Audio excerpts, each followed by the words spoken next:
Hi, writers. This is a quick review of some introduction and conclusion strategies that you can use in a source-based paper. So this will work for a summary response paper where your main focus is just discussing the source itself, not necessarily presenting a major new argument.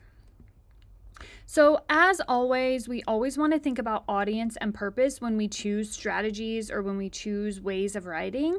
So consider that the intended audience for a paper like this is someone who has not read the article, and your purpose is to help them understand the article and also to help them understand your response to the article or some responses that people might have to the article. So keep those things in mind, audience and purpose, as you choose what to do in your intro and your conclusion. In general, a good introduction has a couple goals, and I want you to think about an introduction like introducing yourself to someone that you've never met in a more formal setting. So you wouldn't just walk up to somebody and tell them, hey, I was born in Miami. Instead, you would do some things first, right? You would build up to the point that you want to get to in that conversation with that person.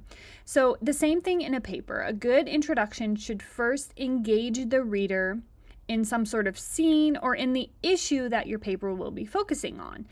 This might be called a hook, but I like to think of it more as an engager because the goal is not just to catch people's attention, but to get them into the issue that the rest of the paper is going to be talking about. The introduction should also provide any important context or background information that the reader needs to know before they continue reading your more specific, more complex main points. Finally, the introduction generally presents the thesis of the paper, which is usually the last sentence or the last few sentences of the introduction. So in this way, the introduction sort of takes the reader by the hand and slowly wades them into the pool instead of just sort of shoving them off the edge or cannonballing them in. Your goal is to gradually introduce your reader to the concepts that you will be talking about more specifically in the rest of the paper. I have created this system for thinking about the three types of introductions, and I've made this up. I've made this terminology up, but every single intro for every paper, and not only papers, but news articles, journalism pieces, even movies, these are the three types of intros, and everything uses one of these three.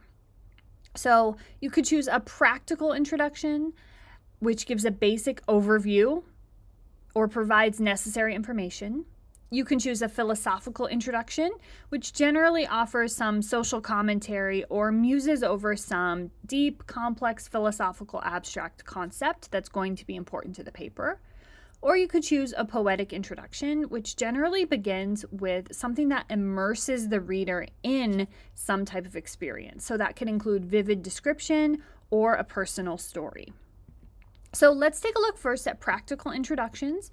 The goal of these is to just provide necessary background information, and that's the main goal of these introductions. So for a summary analysis or a summary response paper, the background information is probably just the basic information about the source. So you could use that basic information. What is this from? So you could say it's the chapter from the book. You could talk a little bit about the author. Of course, you're going to introduce the main concept that's being talked about. You may also choose to summarize the conversation or the perspective. So Dershowitz is, by publishing this chapter, entering an ongoing conversation about the purpose of college.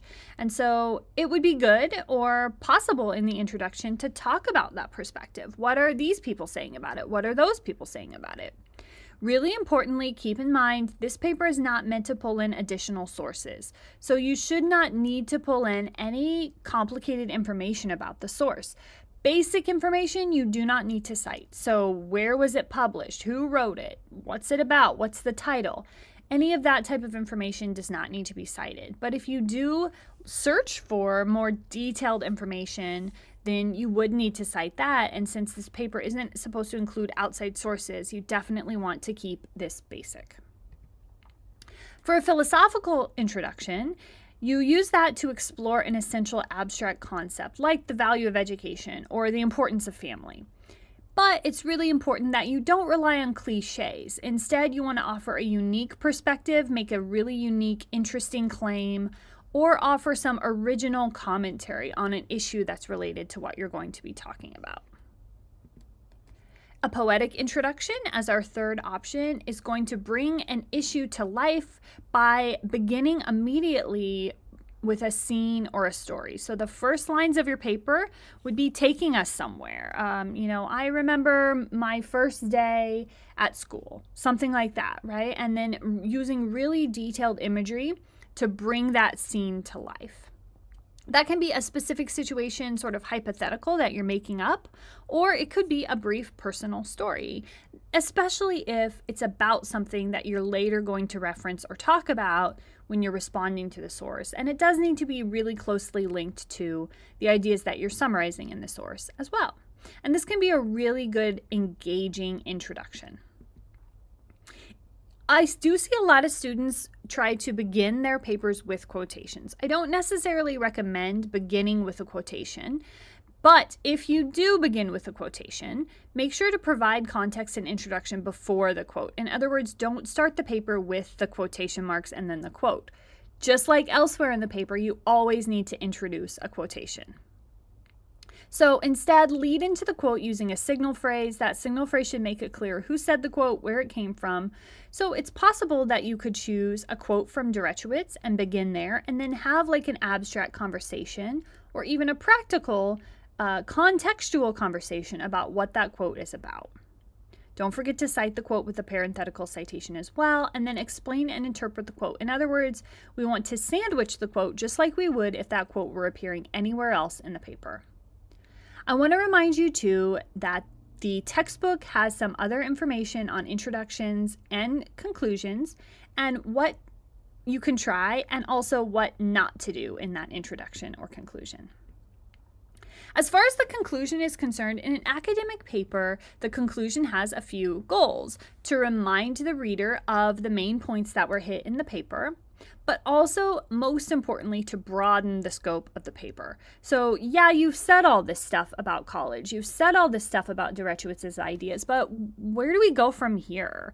What should we do with this information? So we can explain the significance of the information, why this conversation matters to people, why it's important to be talking and thinking about these types of things, and give your reflection or your final thoughts on, in this case, what made the essay impactful for you, if that's relevant, if that's true.